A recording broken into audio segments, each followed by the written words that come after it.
இந்த வயசுக்கு அப்புறம் பொண்ணுங்களுக்கு இல்லைன்னா உமனுக்கு ஆசைகள் வேண்டாம் என்ன நம்ம சொசைட்டி சொல்லியிருக்காங்க. இது ஒரு ரியல் இன்சிடென்ட். ஒரு லேடி வந்து அவங்க ட்ரீமுக்காக, அவங்க டிசைருக்காக, அவங்க லவ்வுக்காக ஃபைட் பண்ணி அது எடுத்துட்டாங்க என்ன சொல்லும்போது அது ரொம்ப வாவ். ட்ரீம், டிசைர், அப்புறம் லவ், அந்த பேம்பரிங்காக நிறைய பேர் ஒரு ஆசைப்படுவாங்கல்ல ஒரு ஏஜுக்கு அப்புறம் கூட. ஆனால் நம்ம வந்து அந்த பேம்பரிங் ஃபீல் அவங்களுக்கு கொடுக்கறது இல்லை. திடீர்னு நான் ரொம்ப கேவலமாக தெரியுதுண்ணா. அது பண்ணலாம், ஆனால் கிராமமானா பண்ணக்கூடாது. பொண்ணு இருக்குது, பொண்ணு வாழ்க்கை கெட்டு போயிடும் அப்படின்னு. ஸோ நிறைய பேர் அவங்க ட்ரீம்ஸ் வந்து சாக்ரிஃபைஸ் பண்ணுறாங்க. இது விஜயானி சாரா இந்த படத்தில் நடிக்கிறதுன்னு தெரியல. அவங்க நினைப்பாங்க ஓகே இந்த ஊரில் இருக்கிற யாரோ ஒருத்தர் கரும்பு வேலை செய்கிறாங்க. பிகாஸ் அவங்க லுக் வைஸும் அப்படி தான் இருக்குது. Female centric movie. அதில் அவங்க ஒரு சிறிய பாட்டு தான் ப்ளே பண்ணியிருக்கேன். பட் அவங்க அதுக்கு ஒத்துக்கிட்டு இந்த மூவி ப்ரொடியூஸ் பண்ணுறதுக்கு because he also want this kind of movie.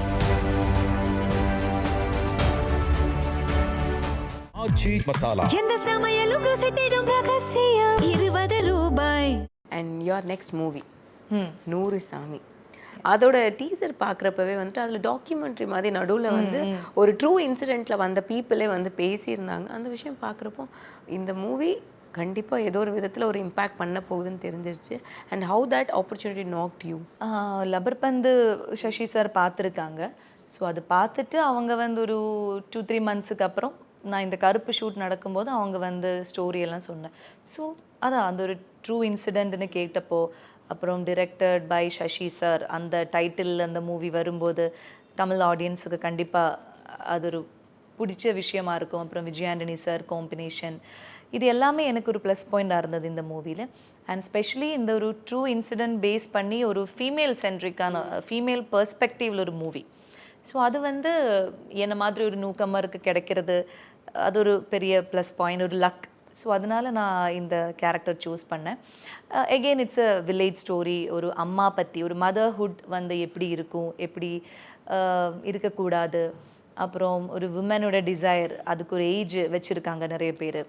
Okay இந்த வயசுக்கு அப்புறம் பொண்ணுங்களுக்கு இல்லைன்னா விமனுக்கு ஆசைகள் வேண்டாம் என்ன நம்ம சொசைட்டி சொல்லியிருக்காங்க. ஸோ நிறைய அந்த ட்ரீம், டிசைர், அப்புறம் லவ், அதுக்கு அந்த பேம்பரிங்காக நிறைய பேர் ஒரு ஆசைப்படுவாங்கல்ல ஒரு ஏஜுக்கு அப்புறம் கூட. ஆனால் நம்ம வந்து அந்த பேம்பரிங் ஃபீல் அவங்களுக்கு கொடுக்கறது இல்லை. மேபி பசங்களும் கொடுக்க மாட்டாங்க அம்மாவுக்கு, அவங்க பார்ட்னரும் கொடுக்க மாட்டாங்க. எல்லோரும் ஒரு அவங்க தான் இருக்காங்கல்ல வீட்டில், நமக்கு இருக்காங்கல்ல அம்மா, இருக்காங்கல்ல பொண்டாட்டி, அந்த மாதிரி ஒரு லெஃப்ட் ஹேண்டில் ஹேண்டில் பண்ணிட்டு போயிடும். ஸோ நிறைய பேருக்கு வந்து அந்த டிசைர் இருக்குது, ட்ரீம் இருக்குது. யாராச்சும் நம்மளை பேம்பர் பண்ணியிருந்தா சாப்பிட்டீங்களான்னு கேட்குறதுக்கு ஒருத்தர், இந்த ஒரு புடவை கட்டிட்டு வரும்போது நல்லா இருக்குன்னு சொல்கிறதுக்கு, அது எந்த ஏஜிலும் இருந்தால் நல்லது தானே. ஆனால் அந்த மாதிரி நிறைய விமென்ஸுக்கு இல்லை.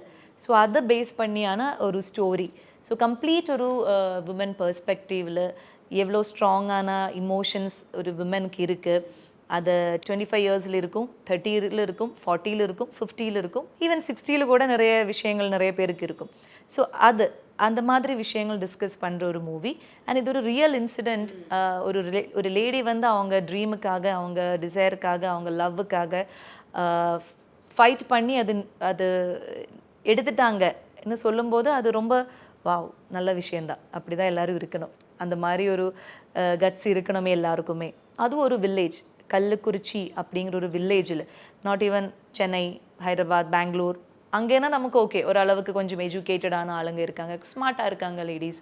பட் அது எதுவுமே இல்லாத ஒரு கள்ளக்குறிச்சிங்கிற ஒரு கிராமத்தில் இப்படி ஒரு லேடி வந்து எனக்கு இது வேணும், எனக்கு இவ்வளோ வயசாச்சு பட் எனக்கு இது வேணும், எனக்கு என்னோடய லைஃப்பில் எனக்கு இது ரொம்ப முக்கியம் அப்படின்னு அவங்க பேசினா ஒரு லேடியை வந்து நான் நேரில் மீட் பண்ணேன், அவங்களோட இன்டர்வியூஸ் பார்த்தேன், அவங்கக்கிட்ட பேசும்போதெல்லாம் எனக்கு வாவ் பயங்கர போல்டான ஒரு, நம்ம எப்பவும் போல்டுன்னா ஏன்னா பார்க்குறதுக்கு மட்டும் போல்டாக இருக்கிறது இல்லையே, என்ன ஆக்ஷன் எடுக்கிறாங்க, நோ சொல்ல வேண்டிய இடத்துல நோ, எஸ் சொல்ல வேண்டிய இடத்துல எஸ், அதெல்லாம் சொல்கிறதுமே ஒரு போல்ட்னஸ். ஸோ அப்படி ஒரு லேடியை மீட் பண்ண அவங்களோட ஸ்டோரி மூவியாக வரும்போது அதில் நான் இருக்கிறது எனக்கு ரொம்ப ஹாப்பியான ஒரு விஷயம். அந்த மாதிரி ஒரு போல்ட் கேரக்டர் நம்ம ஒரு ரியல் லைஃப் இன்சிடென்ட் எடுக்க போகிறோன்னா நம்ம பார்க்குற பர்சனே நம்ம உள்வாங்கிக்கணும். அதுக்கான ஹோம்ஒர்க் இருக்கும்ல, நீங்கள் இதற்காக பண்ண ஹோம்ஒர்க்ஸ்னு ஒன்று இருக்கும்ல? ஹோம்ஒர்க்ஸ் மெயின்லி அவங்க கூட நான் நிறைய வாட்டி பேசினேன். அப்புறம் அவங்களோட டாக்குமெண்ட்ரி, அவங்களோட இன்டர்வியூஸ் எல்லாம் சசி சார் ஆல்ரெடி எடுத்து வச்சுருந்தாங்க இந்த மூவி இந்த டிஸ்கஷனுக்கெல்லாம் முன்னாடி. ஸோ அதெல்லாம் அவங்க எனக்கு அமிச்சாங்க. ஸோ அதிலிருந்தெல்லாம் அவங்க எப்படி பேசுகிறாங்க, அவங்களோட மேனரிசம், குட்டி குட்டி அவங்க சிரிக்கும்போது என்ன பண்ணுவாங்க, அந்த மாதிரி விஷயங்கள் எல்லாம் நான் நோட் பண்ணேன். அப்புறம் அந்த கள்ளக்குறிச்சி ஊருக்கு போகும்போது அங்கே இருக்கிற எல்லா லேடிஸையும் வாட்ச் பண்ணுறது, அவங்க கூட பேசுகிறது. தென் நமக்கு கிடைக்கிற ஸ்கிரிப்டில் வந்து இருக்குமே நிறைய விஷயங்கள் இருக்கும். ஸோ சசி சார் மூவி பற்றி எல்லாருக்கும் தெரியும். அவ்வளோ ரோவாக ஆர்கானிக்கான இமோஷன்ஸ் கொண்டு வர்றதுக்கு அவங்க வந்து ட்ரை பண்ணுவாங்க. ஸோ அவங்க கைடன்ஸில் நம்ம ஒவ்வொரு விஷயம் வந்து அன்லாக் பண்ணி ஓ இந்த எக்ஸ்ப்ரெஷன் வந்து செட் ஆகலை, அப்போ இதுக்கு பதிலாக வேறு என்ன பண்ண முடியும்னு அவங்க நிறைய விஷயங்கள் நமக்கு சொல்லி அது எப்படியோ அந்த இமோஷன் வந்து கொண்டு வந்துடுவாங்க அவங்க. என்னோட ப்ரிப்ரேஷனும் அவங்களோட அந்த கைடன்ஸும் சேரும்போது அது எனக்கு ரொம்ப ஹெல்ப்ஃபுல்லாக இருந்தது. அப்புறம் நான் ஒரு மேபி ஒரு 12 days கலைராணி மேம் இருக்காங்க, அவங்க கூட ஸ்கிரிப்ட் ரீடிங்க்கு போனேன். ஸோ அங்கே போகும்போது அது ஒரு வித்தியாசமான எக்ஸ்பீரியன்ஸ். ஒரு கேரக்டர் கிடைக்கும்போது அந்த கேரக்டரோட பர்சனாலிட்டி நம்மளே இமேஜின் பண்ணணும். அந்த கேரக்டரை இப்போ இந்த மூவியில் 25 yearsல தான் அந்த கேரக்டர் காமிக்கிறதுன்னா அவங்க ஒரு 17 yearsல 16 yearsல எப்படி இருக்கும், அப்படி ஒரு பேக் ஸ்டோரி நீங்கள் எழுதுங்கன்னு எல்லாம் சொல்லி நிறைய விஷயங்கள் கலைராணி மேம் அண்ட் வாய்ஸுக்கான விஷயங்கள் எல்லாம் அவங்க சொல்லி கொடுத்தாங்க. ஸோ அந்த மாதிரியான ஒரு ஹோம்ஒர்க் நான் ஒரு 20 days மேபி 20 days பண்ணியிருப்பேன். தென் அப்படி ஸ்டார்ட் ஆகிடுச்சு. மெயின்லி அந்த ரியல் லைஃப்பில் இருக்கிற செல்வி அந்த கேரக்டர் அவங்க கூட பேசுகிறது தான் மெயினான ஒரு homework. And Vijay Antony sir already Sasi சாரும் விஜய் ஆண்டனி சாரும் பிச்சைக்காரனில் வந்து நீங்கள் சொன்ன மாதிரி சசி சாரோட மூவி ஒரு மாதிரி ராவாக இருக்கும். அதே மாதிரி ஒரு எமோஷனல் கனெக்ட் ஆடியன்ஸ்க்கு கண்டிப்பாக ஏதோ ஒரு விதத்தில் ரொம்ப எமோஷ்னலாக இம்பேக்ட்ஃபுல்லாக இருக்கும்ல. So working with them. Sasi சாரை பற்றி சொல்லணுன்னா நீங்கள் சொன்ன மாதிரி அந்த இமோஷன்ஸ்க்கு வந்து அவங்க நிறைய வேல்யூ கொடுக்குறாங்க. ஸோ அவங்களோட லைஃப்லும் அவங்க ஃபீமேல்ஸ் விமென்ஸுக்கு ஒரு வேல்யூ கொடுக்குறாங்க. ஸோ அதனால அவங்க வந்து இப்போது ஆர்டிஸ்ட்டாக என்ன ட்ரீட் பண்ணும்போதும் அவங்களோட செல்வி கேரக்டரை ட்ரீட் பண்ணும்போதும் அந்த அவ்வளோ நல்லா இருக்கும். ஸோ அவங்களுக்கு எங்கேயும் செல்வி கேரக்டர் டவுன் ஆகக்கூடாது. எல்லா இடத்துலையும் அந்த கேரக்டர் வந்து கரெக்டாக இருக்கணும், பொலிட்டிக்கலி கரெக்டாக இருக்கணுங்கிறது அவங்களுக்கு ஒரு பெரிய இது. ஸோ அதே மாதிரி நமக்கும் வந்து என்ன எப்படி பண்ணணும், என்ன மீட்டரில் பண்ணணும். நீங்கள் வந்து ஓகே இந்த கேரக்டர் வந்து இப்படி இருக்கலாம், ஆனால் இந்த அளவுக்கு பேச வேண்டாம். என்னோட செல்வி அப்படி இல்லை. ஸோ பயங்கர கிறிஸ்டல் கிளியராக இருக்கும் அவங்களோட அந்த ஆர்க் அந்த கேரக்டருக்கு. ஸோ அதனால அவங்க ஈச் அண்ட் எவ்ரி சீன்ஸ் வந்து ரிஹர்ஸ் நம்ம பண்ணி நிறைய வாட்டி ரீடிங். எனக்கு தெரிஞ்சு நான் என்னோட கெரியர்லே ஒரு ஸ்கிரிப்ட் ரீடிங் வந்து மோர் தேன் ஃபுல் ஸ்கிரிப்ட் ஒரு 10 times ரீட் பண்ணது இந்த படத்துக்கு. நார்மலி ஸ்கிரிப்ட் ரீடிங் கிடைக்கும் போது நம்ம ஃபுல் ஸ்கிரிப்ட் ஒரு வாட்டி 2 வாட்டி படிப்போம். அதுக்கப்புறம் சீன்ஸ் மட்டும்தானே, அன்னன்னைக்கு என்ன சீன்ஸ் இருக்கும் அது மட்டும். பட் இது வந்து ஃபுல் ஸ்கிரிப்ட் நரேஷனே ஒரு 10 days அவங்க வந்து நரேஷன் ஃபுல் ஸ்கிரிப்ட். ஸோ ஒவ்வொரு வாட்டியும் அந்த ஸ்கிரிப்ட் கோ த்ரூ பண்ணும்போது புதுசாக அவங்க ஒவ்வொரு ஸ்டோரி சொல்லுவாங்க. அது வந்து ரொம்ப ஹெல்ப்ஃபுல்லாக இருந்தது எங்களுக்கு லொக்கேஷனில் அண்ட் ரிஹர்ஸ் பண்ணும்போது. அப்புறம் அவங்க ஒர்க் ப்ராசஸே கொஞ்சம் டிஃப்ரெண்ட்டாக இருக்கும். எல்லாமே வந்து அந்த ஒரு ரோவாக கிடைக்கணும், அந்த ஆர்கானிக்காக என்ன இமோஷன் கிடைக்கணும், அதுக்கான டைம் கொடுப்பாங்க. ஸோ அது வந்து எனக்கு ஒரு நல்ல விஷயமா இருந்தது. ஒரு இமோஷன் கொடுத்துட்டு அதுக்கு ஒரு டைம் கொடுத்து அது வாங்கும்போது இன்னும் லைக் ஆஸ் அ பிகினர் நமக்கு அது ஹெல்ப்ஃபுல். ரொம்ப எக்ஸ்பீரியன்ஸ்டானா இப்போ உர்வஷி மேமாக இருக்கட்டும், ராதிகா மேம், அந்த மாதிரி அவங்களுக்கெல்லாம் மேபி அது அந்த டைம் இல்லைனாலும் அவங்க குயிக்காக அந்த கேரக்டர் வந்துடும். பட் என்ன மாதிரியான நியூ கம்மர்ஸ் பிகினர்ஸுக்கு அந்த டைம் கிடச்சி அதில் அந்த இமோஷன் கொண்டு வரும்போது எங்களுக்கு கொஞ்சம் ஓகே ஓரளவுக்கு நம்ம நல்லா பண்ண முடிஞ்சுது. ரொம்ப ஹரிபரியாக அது போகலாம் இது போகலாம் அப்படின்னு இல்லாமல் பர்ஃபெக்டாக நீங்கள் இந்த இமோஷனை வாங்குங்க, அதுக்கான டைம் எடுத்துக்கோங்க, ரீட் பண்ணுங்க, அங்கே போய் உட்காருங்க, அந்த மரத்துக்கிட்ட போய் சும்மா கொஞ்சம் நேரம் உட்காருங்க, அப்படி எல்லாம் சொல்லி ஃபுல்லி அந்த கேரக்டரில் இருக்க சொல்லுவாங்க. எப்போது அவங்க என்ன கூப்பிடுறதுமே செல்வின்னு தான் கூப்பிடுவாங்க. ஸ்வாசிகா அப்படின்னு எல்லாம் மூவி ஸ்டார்ட் ஆனதுக்கப்புறம் அவங்க அப்படி கூப்பிட்டதில்லை. எப்பவும் செல்வி அப்படி தான் கூப்பிடுவாங்க. ஸோ அந்த ஊரில் இருக்கிற எல்லாருக்குமே நான் செல்வி, எல்லாரும் வந்து ஃப்ரெண்ட்ஸ் ஆகிட்டாங்க, எல்லாரும் அப்படி தான் கூப்பிடுவாங்க.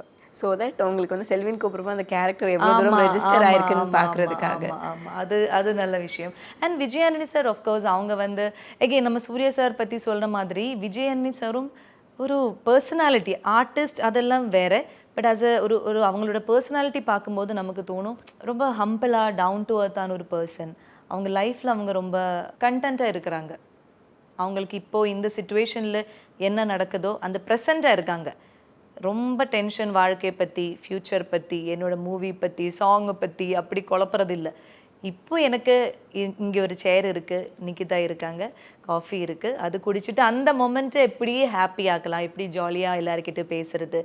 அண்ட் ரொம்ப என்ன சொல்கிறது, இமோஷன்ஸ், ஆளுங்களோட இமோஷன்ஸுக்கு பயங்கரமாக வேல்யூ கொடுக்குற ஒரு பர்சன். ஸோ அவங்க கூடயே நமக்கு பேசும்போது ஒரு மெடிடேஷன் முடிஞ்சு நம்ம வெளியே வர மாதிரி இருக்கும்.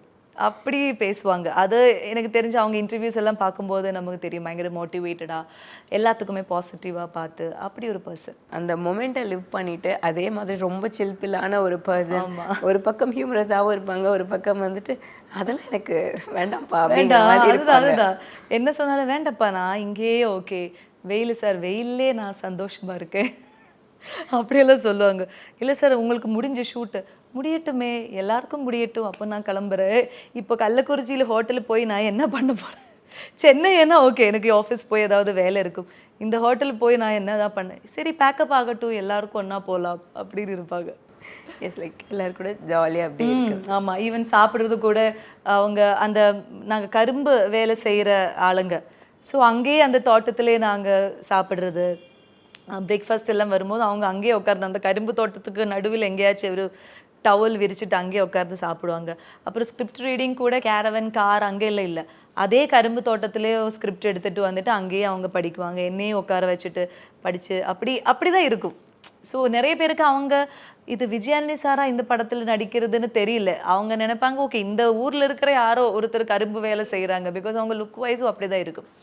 அண்ட் ஒரு பெரிய தேங்க்ஸ் அவங்களுக்கு நான் சொல்லணும். ஏன்னா இது வந்து ஒரு விமன் ஃபீமேல் சென்ட்ரிக் மூவி. அதில் அவங்க ஒரு சின்ன பாட்டு தான் ப்ளே பண்ணியிருக்கேன். பட் அவங்க அதுக்கு ஒத்துக்கிட்டு இந்த மூவி ப்ரொடியூஸ் பண்ணுறதுக்கு, because he also want this kind of movie நான் ப்ரொடியூஸ் பண்ணணும், இந்த மாதிரி ஒரு மெசேஜ் எல்லாருக்கும் போகணும் அப்படின்னு ஒரு ஆசை. அதனால் அவங்க எங்கள் மூவியை சப்போர்ட் பண்ணாங்க ஆக்சுவலி.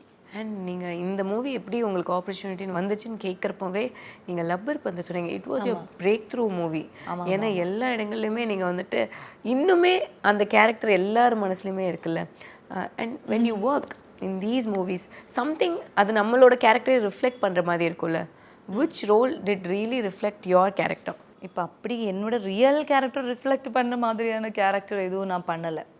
லவர் பந்திலும் அப்படி இல்லை, நூறு சாமியில் சுத்தமாக இல்லை. மேபி கம்பேரிட்டிவ்லி மாமன் கொஞ்சம் இருக்கலாம், பிகாஸ் ரியல் லைஃப்லும் எனக்கு ஈவன் என்னோட தம்பி நான் சொல்கிறது கேட்கலைன்னா கொஞ்சம் என்ன இவன் அப்போ எப்போ பார்த்தாலும் நான் சொல்கிறது கேட்க மாட்டேன் அப்படின்னு ஒரு காம்ப்ளெக்ஸ், இல்லை ஏதோ ஒரு பொசசிவ்னஸ். அப்புறம் சின்ன சின்ன விஷயங்களுக்கு நான் சொல்கிறது ஏதோ அவள் கேட்கலன்னா ஒரு அதே நினச்சிட்டு இருக்கிறது, என்ன அவன் கேட்கலையே, என்ன ஃபோன் பண்ணலை, அப்போ நானும் பண்ணாமல் இருக்கிறது, அந்த மாதிரி விஷயங்கள். ஸோ அது மேபி மாமனில் அந்த அக்கா கேரக்டர் கொஞ்சம் சிமிலாரிட்டி இருக்கலாம் கொஞ்சம்.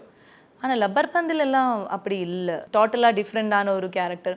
லப்பர் பந்த் மோஸ்ட்லி நான் வந்து என்னோட அம்மா எப்படி இருக்கும், ஏன்னா எனக்கு தெரியும் என்னோட அம்மா வந்து ரொம்ப எக்ஸ்ப்ரெசிவ் ஆன ஒரு பர்சன் இல்லை. ஸோ ஈவன் அவங்க ஹஸ்பண்ட் கூட அம்மா அப்பா கூட பேசும்போது இப்படி தான் கொஞ்சம் திமிராக தான் பேசுவாங்க. ஆனால் பாசம் இருக்குது, ஆனால் அது அந்த வச்சுருக்க இட்லி வச்சுருக்க வாங்க சாப்பிடுங்க, அங்கே இருக்குது, இங்கே இருக்குது, அந்த மாதிரி துணி மடித்து வச்சுருக்கு. ஸோ எல்லாமே பண்ணி கொடுப்பாங்க, ஆனால் சொல்லும்போது விதம் இப்படி தான் இருக்கும். ஸோ லப்பர் பந்தெல்லாம் நான் வந்து ஓகே மேபி என்னோடய அம்மா வந்து இப்படி இருக்கும்போது இப்படி இந்த சுச்சுவேஷனில் இருந்து அவங்க எப்படி யோசிப்பாங்க அந்த மாதிரியெல்லாம் யோசித்தேன். அப்புறம் டைரக்டர் தான் அங்கேயும் தமிழரசு பச்சைமுத்து அதே அவங்க தான் வந்து இந்த கேரக்டருக்கு என்ன வேணும், என்ன தேவை, என்ன வேண்டாம், எங்கே கட் பண்ணணும், எங்கே ஏற்றணும் எல்லாமே அவங்க சொல்லி கொடுத்தது மாதிரி தான் நான் பண்ணியிருக்கேன். என்னோட எந்த ஒரு இம்ப்ரவைசேஷனும் அதில் இல்லை. ஈவன் நூறு சாமியில் கொஞ்சம் இருக்குது, பட் லப்பர் பந்தில் சுத்தமாக இல்லை, எல்லாமே அவங்க சொன்னது மாதிரி நான் நடிச்சிருக்கேன். ஸோ அதனால் எனக்கு ஒரு ஆசை இருந்தது, நம்ம இந்த மாதிரி கொஞ்சம் சேலஞ்சிங்கான கேரக்டர்ஸ் எடுத்து மறுபடியும் பண்ணணும், அப்போ தான் நமக்கும் தெரியும்ல பண்ண முடியுமா என்னால். ஸோ அதனால் இப்போ இந்த நூறு சாமியெல்லாம் வரும்போது இமோஷ்னலி அந்த கேரக்டர் ட்ராவல் பண்ணுற விதம் இருக்குல்ல, 25 இயர்ஸில் திங்க் பண்ணுற மாதிரி 40 இயர்ஸில் அவங்க மைண்ட் செட் இல்லை. ஸோ இமோஷ்னலி ஒரு கேரக்டரை வந்து ஹோல்ட் பண்ணுறதெல்லாம் எப்படி, அதெல்லாம் எனக்கு கொஞ்சம் சேலஞ்சிங்காக இருந்தது. ஈவன் பாடி லாங்குவேஜில் எல்லாமே அந்த சேஞ்ச் வேணும். ஸோ அப்புறம் நிறைய வேலை செய்கிற ஒரு கேரக்டர். ஸோ எல்லாமே வந்து இந்த சாரியில் தான் எல்லா வேலையும் செய்கிறது. அப்புறம் அந்த மாதிரி கொஞ்சம் சேலஞ்சிங்கான தாட் ப்ராசஸில் இருந்த கேரக்டர் தான் இந்த 100 சாமியில் செல்வி கேரக்டர். அண்ட் நம்ம ஒரு கேரக்டராக மாறுறப்போ கண்டிப்பாக நீங்கள் சொல்கிற மாதிரி கரும்பு தோட்டத்தில் வேலை பார்க்குறது இதெல்லாம் வந்துட்டு நம்ம வாழ்க்கையில் பண்ணியிருக்கவும் மாட்டோம், பார்த்துருக்கவும் மாட்டோம்.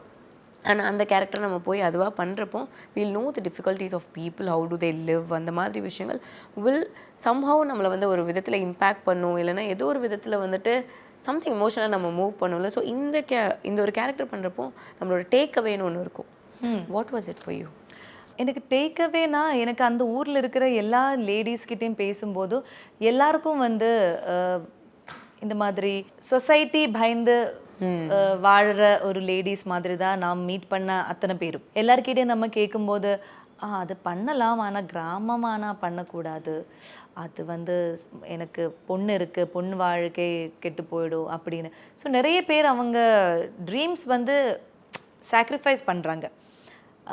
அது வந்து எனக்கு அட்லீஸ்ட் இந்த மூவி வரும்போது கொஞ்சமாவது நம்ம மென்ஸ் அவங்க வந்து சேஞ்ச் ஆகும். ஸ்பெஷலி அந்த கிராமத்தில் இருக்கிற ஆம்பளை அந்த மென் பவர் அவங்களுக்கு வந்து அந்த உமன் என்ன சின்ன சின்ன விஷயங்கள் தான் ஆசைப்படுறாங்க. பட் அது கூட வேண்டாம் அப்படின்னு சொல்லும்போது மேபி அவங்களுக்கு கரும்பு தோட்டத்தில் நிறைய பேர் சொன்னாங்க எங்களுக்கு கொஞ்சம் பக்கத்தில் வேறொரு வேலை இருக்குது, பட் அது போகிறதுக்கு விட மாட்டாங்க. அப்புறம் கரும்பு தோட்டத்திலே வேலைக்கு அவங்களுக்கு லேடிஸ் என்ன கம்மி, ஜென்ஸ் என்ன அதிகம். ஆனால் work hours salary wise work hours எல்லாம் சேம் தான். ஸோ அந்த மாதிரி விஷயங்களெல்லாம் அவங்களுக்கு சொல்லவும் முடியல, அவங்களுக்கு உள்ளில் இருக்குது ஆனால் சொல்ல முடியல. அப்புறம் நிறைய விஷயங்கள் இந்த மாதிரி ஹஸ்பண்ட்ஸ் வந்து வீடு பார்க்காத நிறைய ஹஸ்பண்ட்ஸ் இருக்காங்க, எல்லாமே இந்த லேடிஸ் தான் பண்ணணும். ஸோ அதனால சசி சார் மைண்ட்ஃபுல்லி அந்த நமக்கு லொக்கேஷனில் ஜூனியர் ஆர்டிஸ்ட் மாதிரி, அதாவது பேக் ட்ராப்பில் ஏதாவது பாசிங் ஒர்க் பண்ணுறது எல்லாமே வந்து லேடிஸ் தான் வச்சுருப்பாங்க. ஏன்னா அந்த ஊரில் அப்படி தான் நிறைய பேர் லேடிஸ் தான் ஒர்க் பண்ணுவாங்க. காலையில் 4:30 ஈவினிங் ஒரு 8 o'clock வரைக்கும் அந்த ரேஷன் கடையில் நிற்கிறது, பால் வாங்க போகிறது, அது வாங்குறது, சைக்கிள் ஓட்டி அங்கே கரும்பு வேலை, எல்லாமே லேடிஸ் வந்து ரொம்ப ஆக்டிவாக இருக்காங்க. ஸோ அது மைண்ட்ஃபுல்லி அவங்க வந்து இந்த படத்தில் எல்லா ஃப்ரேம்லையும் லேடிஸ் எல்லாமே ஒர்க் பண்ணிட்டு இருக்கணும், ஜென்ஸ் எல்லாமே டீ குடிச்சிட்டு இருக்கிறது அது காமிக்கணும் அப்படின்னு சொன்னாங்க. பிகாஸ் அந்த ஏரியாவில் நாங்கள் அந்த ஒரு ரியாலிட்டி பார்த்தோம். அது அவங்களுக்கு எவ்வளோ கஷ்டம் அதை பற்றி தெரியாது. பட் நான் பேசின நிறைய பேர் அதுதான் சொன்னாங்க. இப்போ இருக்கிற குழந்தைங்கள் கூட அதுதான் சொன்னாங்க, எங்களுக்கு வெளியூர் போய் படிக்கணும்னு ஆசை இருக்குது, ஆனால் அது நடக்குமா அது தெரியாது. மேபி இங்கே படிச்சுட்டு கல்யாணம் மேரேஜ் பண்ணி விடுவாங்க. அப்புறம் ட்ரெஸ்ஸு எல்லாத்துக்குமே பக்கத்து வீட்டில் அவங்கள பயப்படணும் அப்படின்னு அவங்க சொல்கிறாங்க. ஸோ அந்த மாதிரி விஷயங்கள் எல்லாம் கொஞ்சம் என்ன ஒரு வாழ்க்கை தான். ஸோ அவங்களே அவங்க இஷ்டத்துக்கு ஓகே, அது வந்து பெர்மிஷன் மாதிரி எல்லாத்துக்குமே கேட்டு வாங்குற ஒரு இது அதில் இருக்குது. ஸோ நான் மீட் பண்ண லேடி, நான் பண்ண கேரக்டர் செல்வி, அவங்க எல்லாரும் அந்த ஏஜில் அப்படியே ரொம்ப ரொம்ப சாக்ரிஃபைஸ் பண்ணாங்க. ஸோ ஒரு ஏஜுக்கு அப்புறம் தான் இந்த செல்விக்கு ஒரு வாய்ஸ் வந்தது. அதே அவங்க இப்பவும் சொல்கிறாங்க, செல்வி அக்கா மாதிரி எங்களுக்கு ஒரு இது கிடச்சிருந்தா நாங்களும் சொல்லியிருப்போம், ஆனால் அவங்கள மாதிரி எங்களுக்கு வரலை. ஆனால் அவங்க நல்லா இருக்காங்க, இப்போது ஹாப்பியாக இருக்காங்க பசங்க கூட அப்படின்னு அவங்க சொல்கிறாங்க. அப்போ நாங்கள் சும்மா கிண்டல் பண்ணுவோங்க, நீங்களும் சொல்லுங்கள், உங்களுக்கும் வேணும் போகணுன்னு சொல்லுங்கள்.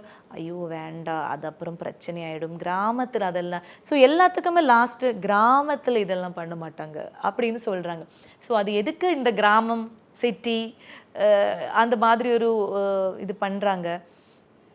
அப்போ அட்லீஸ்ட் இந்த மூவி வரும்போது ஒரு 10 ஃபேமிலியாச்சு கொஞ்சம் மாறினா அது எங்களுக்கு எங்கள் என்டையர் 100 சாமி டீமுக்கு அது ஒரு நல்ல விஷயமா இருக்கும் அப்படின்னு நான் நினைக்கிறேன். ஐ ரியலி விஷ் நீங்கள் சொன்ன மாதிரி அந்த ஒரு கிராமத்தில் இந்த சேஞ்சஸ்லாம் கண்டிப்பாக நடக்கணும். Because we talk about women a lot nowadays. அவங்களோட எம்பவர்மெண்ட் பேசுகிறோம், அவங்களோட ஃபினான்ஷியல் ஸ்டெபிலிட்டி, இந்த மாதிரி நிறைய விஷயங்கள் பேசுகிறோம். I will come back to all those topics. And அதுக்கு முன்னாடி இதுக்கு அடுத்து வரப்போகிற உங்களோட ப்ராஜெக்ட்ஸ் ஆஃப்டர் 100 சாமி என்னெல்லாம் இருக்குது? ஆஃப்டர் 100 சாமி மேபி ரிலீஸ் ஆக போகுது ஒரு வெப் சீரிஸ் தான் நினைக்கிறேன், லெகசின்னு சொல்லிட்டு நெட்ஃப்ளிக்ஸுக்காக. மேடி சார், நிறைய ஆர்டிஸ்ட் இருக்காங்க, மேடி சார் இருக்காங்க, நிமிஷா, வசுந்தரா, அப்புறம் ரமேஷ் திலக், அப்படி ஒரு பெரிய ஒரு ஃபேமிலியோட சப்ஜெக்ட் தான் லெகசி, சாருகேஷ் அவங்க தான் டிரெக்டர், ஸ்டான் பெஞ்ச் ப்ரொடக்ஷனில். ஸோ அது நெட்ஃப்ளிக்ஸில் வரதுனால நாங்கள் எல்லாரும் ரொம்ப எக்ஸைட்டடாக வெயிட் பண்ணிட்டு இருக்கோம். அதோட ஷூட் எல்லாம் முடிஞ்சு இப்போ மற்ற ஒர்க்ஸ் போயிட்டு இருக்கு. மேபி ஜூலை ஆகஸ்ட் அந்த மாதிரி வரும்னு நினைக்கிறேன். அண்டு அதுக்கப்புறம் இப்போ வந்து இங்கே பிரதீப் ரங்கநாத் ப்ரொடக்ஷனில் ஒரு மூவி ஷூட் போயிட்டு இருக்கு. தென் ஒரு 2 monthsக்கு அப்புறம் தெலுங்கு ஒரு மூவி ரிலீஸ் ஆக போகுது, ஆகாஷம்ல ఒక తార. அது தென் இருமுடின்னு ஒரு தெலுங்கு மூவி. அதுலேயும் நான் ஒரு டிஃப்ரெண்ட்டான ஒரு கேரக்டர் தான் பண்ணியிருக்கேன். ஸோ அதுக்கும் வெயிட் பண்ணிட்டு இருக்கேன் அந்த மூவி ரிலீஸ் ஆகிறதுக்கு. Yes ma'am. And the whole session, this whole session was great to me. I had a great talk with you. Thanks for joining us and wishes for height, man. Thank you so much. ஆச்சி மசாலா. எந்த சமையலும் ருசி தேடும் ரகசியம் 20 ரூபாய்.